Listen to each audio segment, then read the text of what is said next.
যে কোনো কাচকি মাছ বা ছোট মাছ এভাবে একবার রান্না করে দেখবেন, মুখে স্বাদ লেগে থাকবে। আসসালামু আলাইকুম এভরিওয়ান, সবাই কেমন আছেন? আশা করছি সবাই অনেক বেশি ভালো আছেন। তো কাচকি মাছের চচ্চড়ি রেসিপিটি কিন্তু আজকে আপনাদের সাথে শেয়ার করছি। ছোট্ট একটি ভিডিও, তো ফুল ভিডিও আশা করছি দেখবেন। তো চুলে একটি প্যানে আমি 2 টেবিল চামচের মতো সরিষার তেল অ্যাড করে দিয়েছি। তেলটাকে একটু গরম করে নিয়ে আমি এর সাথে 1 চিমটি আস্ত জিরা আর একটি তেজপাতা ছিঁড়ে অ্যাড করে দিলাম। দিয়ে একটু ফোড়ন তুলে নিলাম, আর সুন্দর একটি ফ্লেভার ছড়াবে ফোড়ন তুলে নিলে। তারপরে অ্যাড করে দিলাম 1 মুঠো ভর্তি পেঁয়াজ কুচি।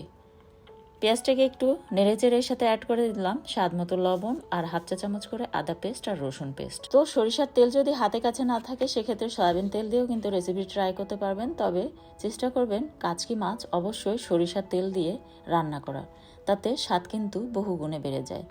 তারপর আমি এর সাথে অ্যাড করে দিলাম একটি বড় সাইজের টমেটো। আর এগুলি কিন্তু একদম অল্প করে দিতে হবে। 1/2 চা চামচ ধনিয়া পাউডার অ্যাড করে দিয়েছি, হলুদ পাউডার একটুখানি অ্যাড করে দিয়েছি, 1/2 চা চামচের একটুখানি কম হবে। আর 1 চা চামচের মতো দিয়ে দিয়েছি মরিচ পাউডার।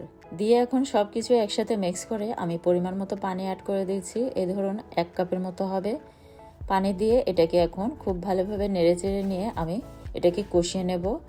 আর মশলাটাকে কিন্তু অবশ্যই আগে খুব ভালোভাবে কষিয়ে নিতে হবে। আর কাচকি মাছ এভাবে রান্না করলে কিন্তু ভাতটা একটু বাড়িয়ে রান্না করতে হবে। এতটাই মজার যে 1 থালা ভাত নিমেষে কখন শেষ হয়ে যাবে টেরও পাবেন না। তো এখন ঢাকনা দিয়ে ঢেকে এটাকে খুব ভালোভাবে কষিয়ে নিলাম। আর অলরেডি এটা কিন্তু কষিয়ে নেওয়া হয়ে গিয়েছে, দেখতে পাচ্ছেন। তো সুন্দরভাবে কষিয়ে নিতে হবে যাতে মশলার কাঁচা গন্ধটা না থাকে।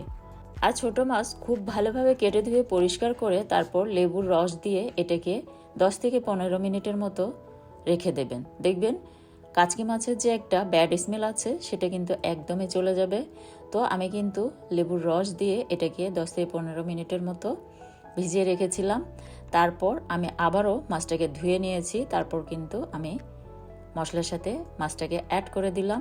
আর মশলার সাথে মাছটাকে বেশ কিছুক্ষণ ধরে আমি কষিয়ে নেব। এই ধরুন 2 থেকে 2.5 মিনিটের মতো কষিয়ে নিয়ে তারপর পরিমাণ মতো পানি অ্যাড করে দেব। আর সামনে রমজান মাস, আর রমজান মাসে কিন্তু মুখে রুচি থাকে না অনেক সময় মাছ মাংস খেতে খেতে। তো আপনারা ছোট মাছ কিন্তু এভাবে রান্না করে রমজান মাসে ট্রাই করে দেখতে পারেন, মুখের স্বাদ বহু গুণে বেড়ে যাবে। 2টি কাঁচামরিচ সুন্দর একটি ফ্লেভারের জন্য অ্যাড করে দিলাম। আর 2 কাপের মতো পানি অ্যাড করে দিলাম। আমি ঝোলটা কিন্তু একদম মাখা মাখা টাইপের করে নেব। আর কাচকি মাছ রান্নার সময় আমি কিন্তু একদম পোড়া পোড়া করে রান্নাটা করে থাকি। নিচের সাইডটা একটুখানি পোড়া পোড়া ভাব আসবে।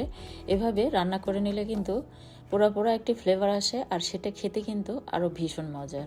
তো 3 থেকে 4 মিনিটের মতো এটাকে রান্না করে নিলাম। তারপর ঢাকনাটা তুলে আমি এর সাথে কিছু ধনিয়া পাতা কুচি অ্যাড করে দিলাম। আর একটি সুন্দর ফ্লেভারের জন্য এবং স্বাদটাকে বহুগুণে বাড়ানোর জন্য আমি অ্যাড করে দিলাম ফিশকারি মশলা।